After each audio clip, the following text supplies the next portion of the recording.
feel those apprehensions which they so earnestly labor to communicate to others, and have too high an opinion of their sagacity not to conclude that even in their own judgment they are complaining of grievances they do not suffer, and promoting rather the private interest than that of the public. What in this unbounded soul power which is imputed to me? How has it discovered itself? On how it has been proved? What have been the effects of the corruption, ambition and avarice with which I am so abundantly charged? Have I ever been suspected of being corrupted? A strange phenomenon, a corrupter himself not corrupt. Is ambition imputed to me? Why then I still continue a commoner? I who refused the white stuff and the peerage. I had indeed to have forgotten this little ornament about my shoulders, which gentlemen have so repeatedly mentioned in terms of sarcastic obloquy. But surely, to those, though this may be regarded with envy or indignation in another place, and cannot be supposed to raise any resentment in this house, where so many be pleased to see those honours which their ancestors have worn restored again to the commons.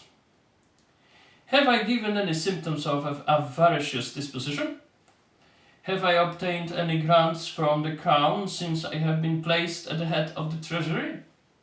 Has my conduct been different from that which all others in the same station would have followed? Have I acted wrong in giving the place of auditor to my son and in providing for my own family?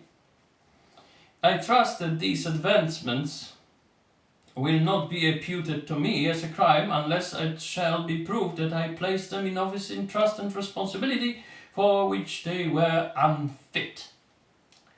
But while I unequivocally deny that I am so and Prime Ministers, and that to my influence and direction of all the measures of the government must be attributed, yet I will not shrink from the responsibility which attaches to the post I have the honor to hold, and should during the long period in which I have sat upon this bench, any one step taken by government be proved to be either disgraceful or disadvantageous to the nation, I am ready to hold myself accountable for it.